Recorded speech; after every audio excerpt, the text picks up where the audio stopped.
I kept your bracelet for 14 years. I never thought I'd see you holding someone else's child and still feel like the world had finally clicked back into place.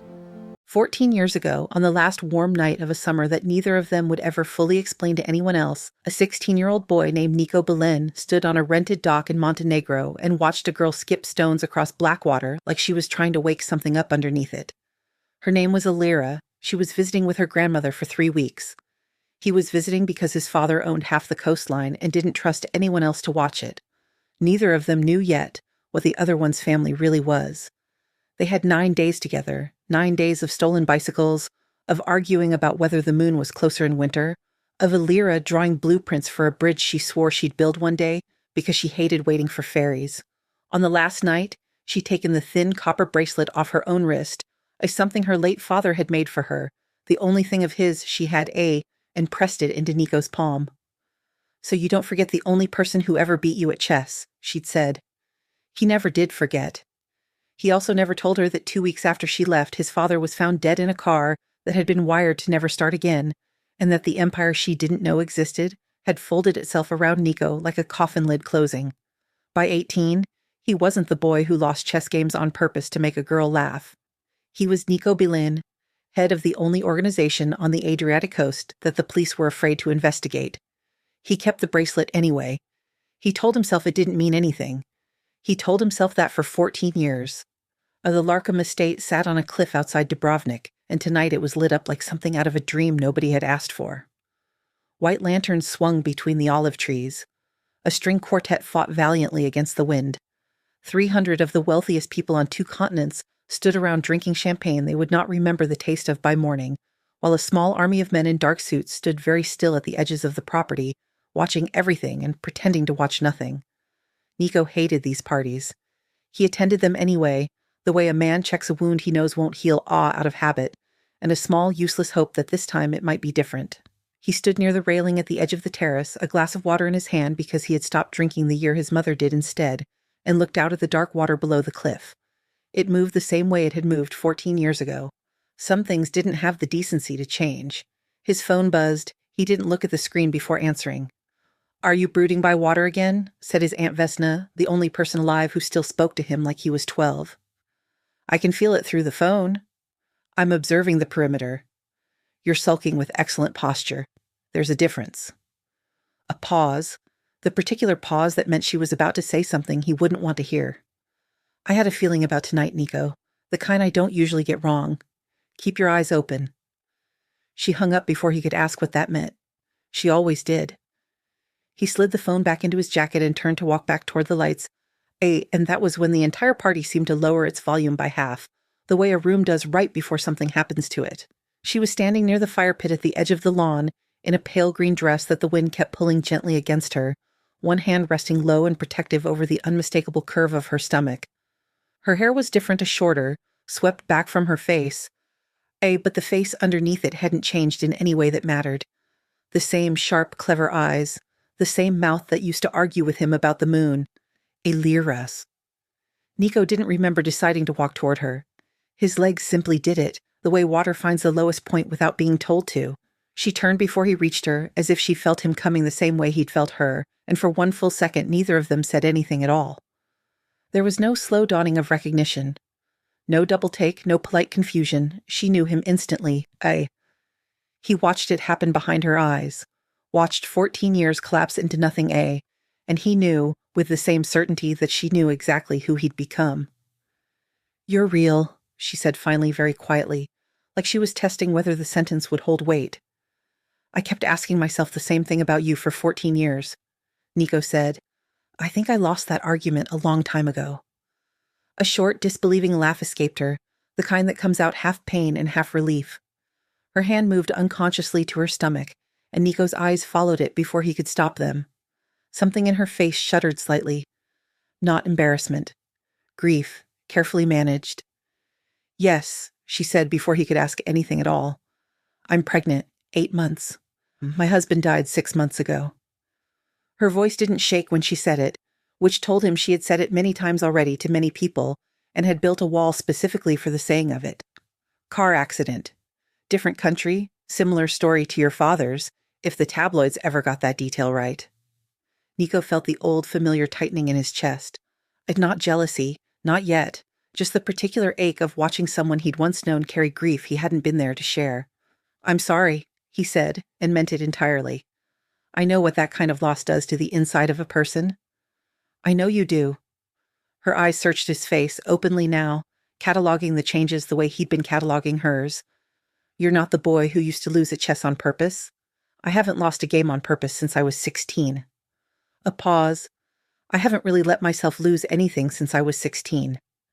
She looked at him for a long moment, the firelight catching the side of her face, and something passed between them that neither of them named out loud. "We've not yet." The recognition of two people who had once known exactly who the other was, before the world had reshaped them both into something heavier. "I still have it," Niko said, before he could decide whether saying it was wise. He reached into the inner pocket of his jacket and produced a small velvet pouch, worn soft at the corners from being carried for over a decade. He opened it and tipped the copper bracelet into his palm. Elira's breath caught audibly. "You kept that?" "I told myself I kept it because it was evidence I used to be a person who had a childhood." His voice dropped lower and rougher than he intended. "I think I kept it because some part of me never stopped expecting to see you again." Her eyes filled fast and unguarded, and she pressed the back of her hand briefly to her mouth before she trusted herself to speak. "I've thought about that doc more times than I should probably admit to a man I haven't seen in 14 years. Then we're both guilty of the same crime." A waiter passed with a tray, and neither of them noticed. The wind picked up off the water, pulling at the hem of her dress, and Niko found himself wanting, with an intensity that frightened him slightly, to close the remaining distance between them and simply hold both her and the unborn weight she was carrying like it was something he had any right to protect. He didn't move. Not yet. There was too much neither of them had said. "Walk with me," he said instead. "Tell me what happened in 14 years. All of it. I want the whole story, not the version you give strangers at parties." Elira studied him for a moment, assessing, the way she used to study a chessboard before deciding whether to trust the opening he'd offered her.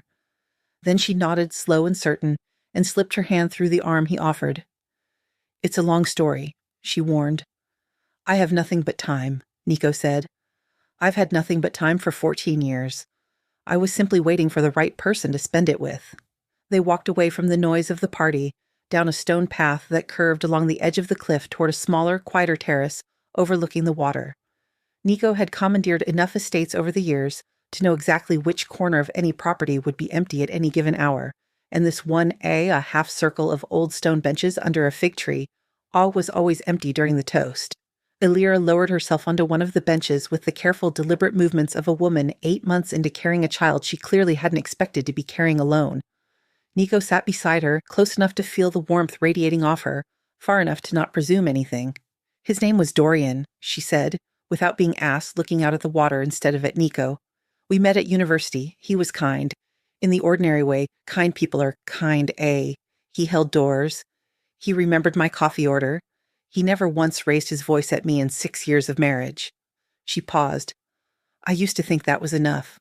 I think I convinced myself it had to be enough, because I didn't believe the other kind of love, the kind that actually rearranges you, was real outside of being 16 and reckless on a dock somewhere." Niko said nothing. He had learned over 14 years of negotiating with men who held knives under tables. That silence was often the only thing that earned the truth. "We were driving back from his mother's house," Elira continued. "It was raining. He swerved to avoid a dog in the road, and the car went into the barrier instead. I walked away with a concussion and a baby I didn't yet know I was carrying. He didn't walk away at all." Her voice finally cracked just slightly on the last sentence, and she pressed her palm flat against her stomach as if grounding herself against the rest of the story. "I found out I was pregnant 2 weeks after the funeral. I have spent 6 months being congratulated and consoled in the same sentence by people who don't know which expression to wear."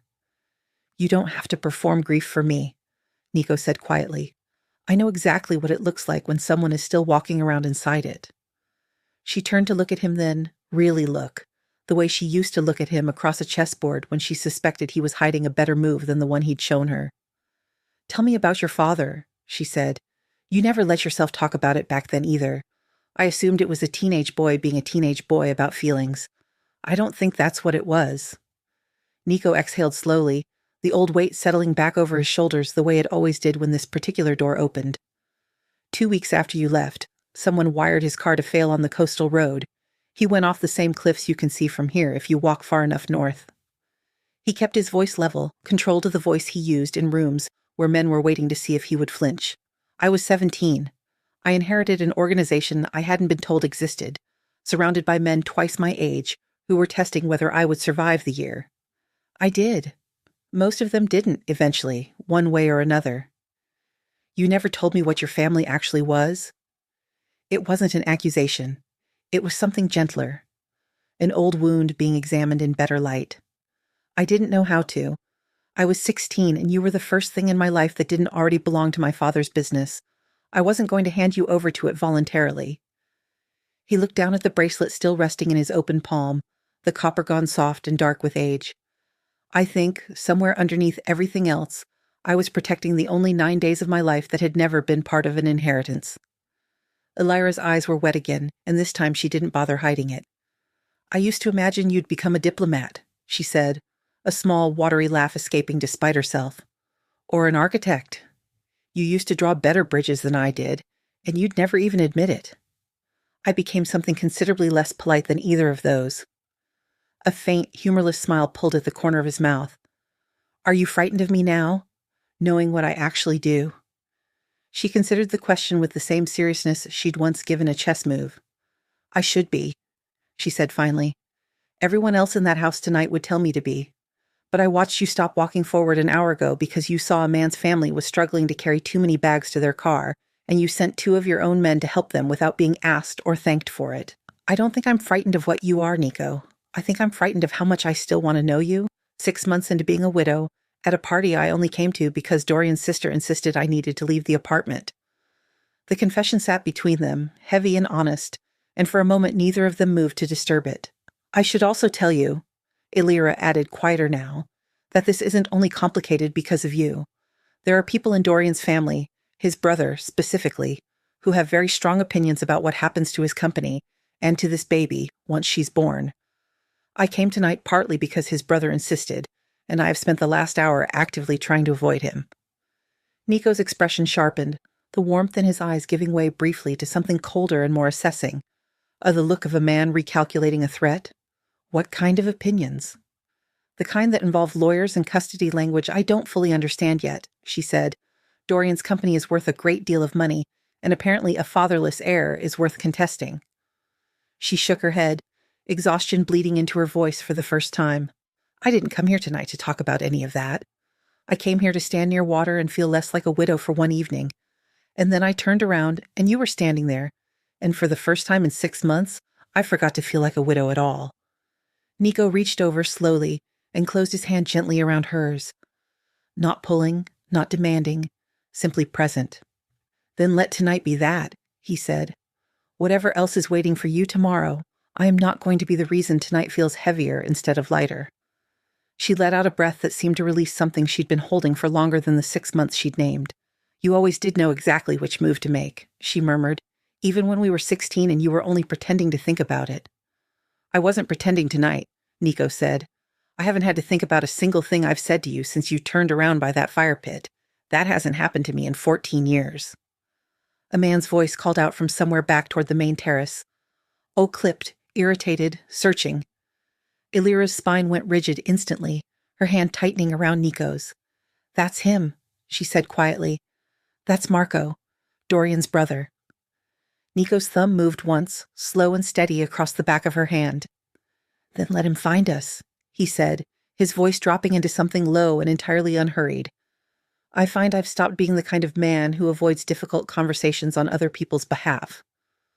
Marco Hesse rounded the hedge a moment later, a glass of scotch in one hand and the particular swagger of a man who had spent his entire life being the second most important person in every room he entered. He was Dorian's older brother by 3 years, and he carried his late sibling's death the way some men carry an inheritance check, with visible impatience for the formalities to be over. There you are, he said to Elira, ignoring Niko entirely. I've been looking for you. The lawyers want to finalize the trust paperwork before the baby comes, and you keep disappearing every time I bring it up. I keep disappearing, Marco, because every time you bring it up, you do it at a party, surrounded by people, as though cornering me in public will make me agree faster. Elira's voice had changed entirely, the softness from a moment ago replaced by something precise and unyielding. Niko recognized it immediately. It was the voice of a woman who had been undervalued by people who mistook her grief for weakness, and who was done allowing it. Marco's eyes finally slid to Niko, taking in the cut of his suit, the stillness of the men positioned at a careful distance behind him, and something shifted in his expression. Recalculation. The same recalculation Niko had seen in 100 other men across 100 other negotiating tables. I don't believe we've met. We haven't, Niko said evenly. Niko Bilen. Whatever color remained in Marco's face drained out of it in real time. The name meant nothing to most of the people at this party. It meant everything to the small percentage of them who actually understood how Eastern European shipping routes, and the men who controlled them, worked. Bilen, he repeated carefully. As in, Niko confirmed, without elaborating further. He didn't need to. Men like Marco built their entire understanding of danger on reputation alone, and Niko's reputation had been doing quiet, efficient work for 14 years without him needing to lift a finger in public. Marco's jaw worked for a moment before he found his footing again, falling back on the only currency he understood, a money and legal language. This doesn't concern you, he said, with considerably less confidence than the sentence required. This is a family matter. Dorian's estate, the company shares, the guardianship terms for the child, these were all things he and I discussed extensively before he died. He never discussed any guardianship terms with me, Elira said sharply. His wife, the mother of his child. He was concerned, Marco pressed on, about your family's financial situation. He wanted assurances that the company would remain properly managed until the child came of age. That requires structure, oversight, people with experience running. People meaning you, Elira said. People meaning someone other than a grieving widow with no business background. Marco snapped, the mask finally slipping. I'm not trying to be cruel, Elira. I'm trying to protect my brother's legacy. Niko felt something cold and quiet settle into his chest, the particular stillness that came right before he made a decision he had no intention of reversing. He had spent 14 years learning exactly how to dismantle men who believed grief made a woman easy to maneuver, and he found, in this moment, that he had absolutely no interest in restraint. Let me offer you a piece of information you don't currently have, Niko said, his voice dropping into the low, unhurried register that men in his line of work recognized immediately as the sound right before consequences. Elira is not alone in this. Whatever legal pressure you intended to apply tonight, under the cover of a party, surrounded by witnesses who would conveniently remember none of it tomorrow, that calculation has changed. And who exactly are you to her? Marco demanded, though his voice had lost most of its conviction. Niko looked at Elira for a brief moment, a question, not a performance, and something passed between them, fast and certain. She gave the smallest nod, and he understood it for what it was. Permission.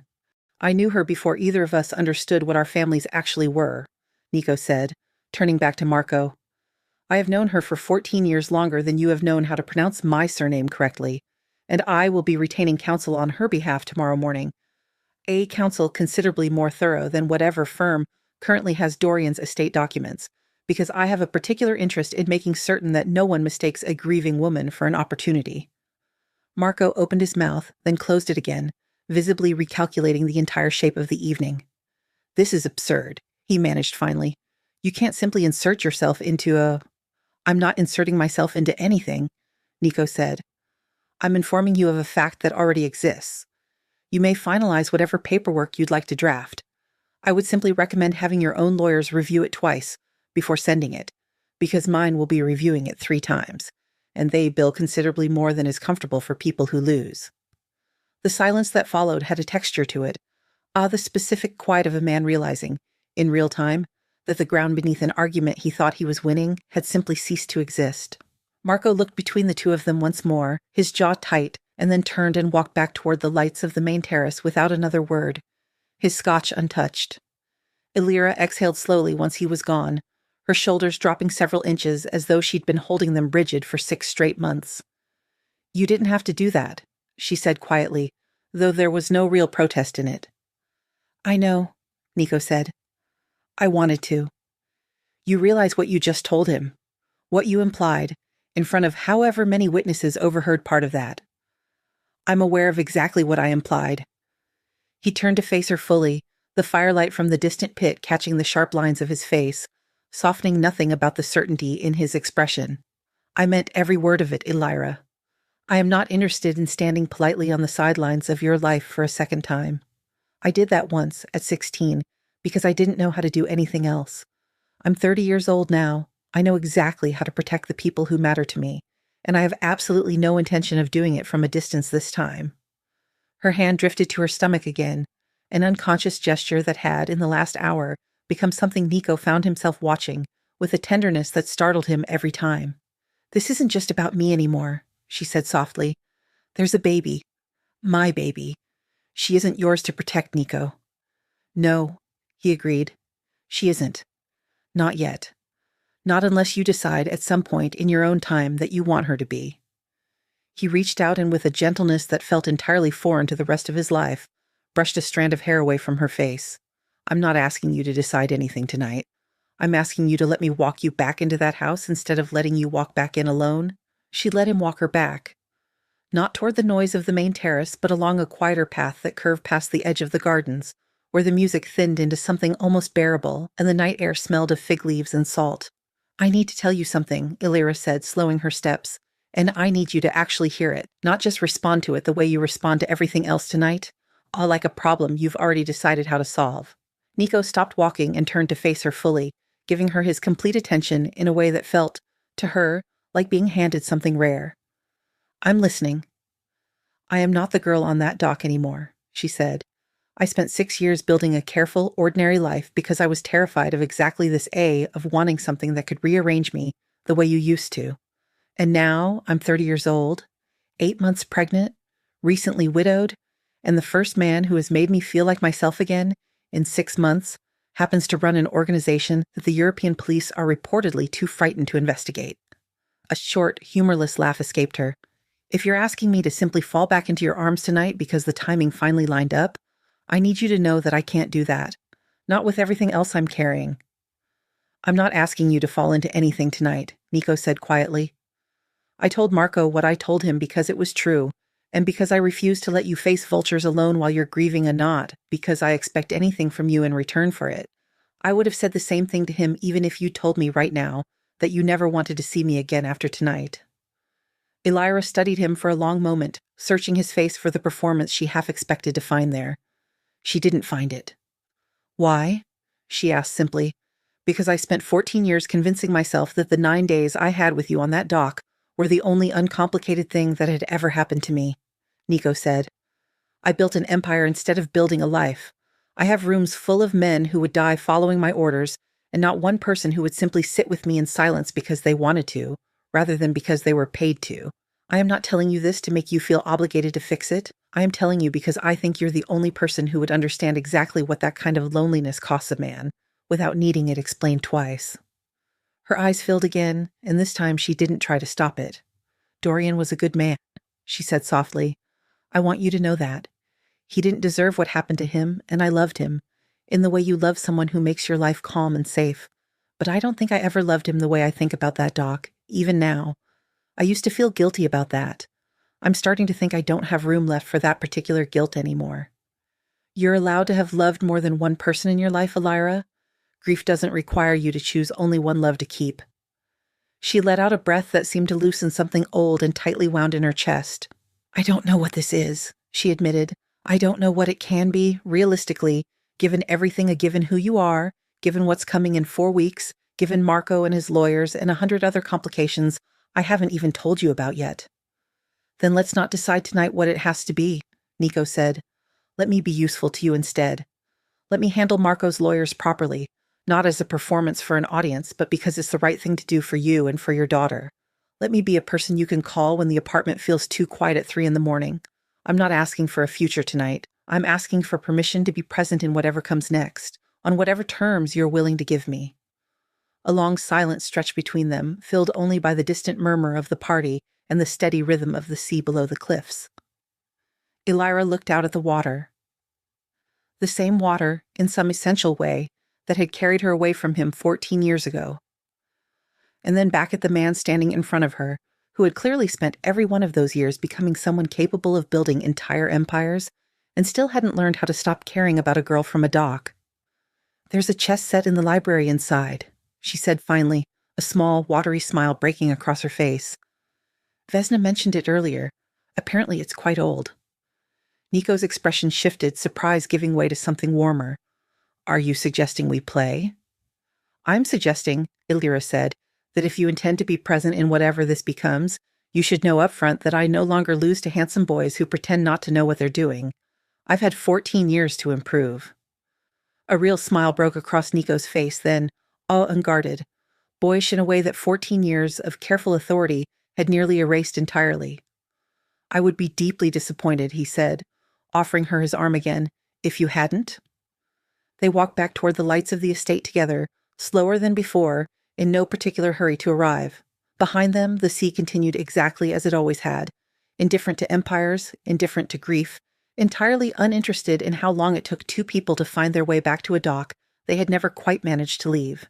Inside the library, beneath a low gold lamp, an old wooden chessboard sat waiting on a side table, its pieces slightly crooked, as though someone had set it up in a hurry and never quite finished the job. Niko pulled out a chair for her. Elira lowered herself into it carefully, one hand still resting against the curve of her stomach, and looked up at him with an expression that held no performance, no caution, nothing carefully managed for an audience, as only the quiet, startled relief of someone who had spent 6 months expecting to feel nothing ever again, and had been wrong. "White or black?" she asked, nudging the board toward him. "I'll take whichever color loses tonight," Niko said, sitting down across from her. "I find I've stopped minding losing, as long as it's to you." Outside, the wind moved off the water and through the fig trees, and the party went on without either of them, exactly the way the last 14 years had gone on without them too, until, finally, for the first time since a dock and a copper bracelet and 9 unrepeatable days, they hadn't.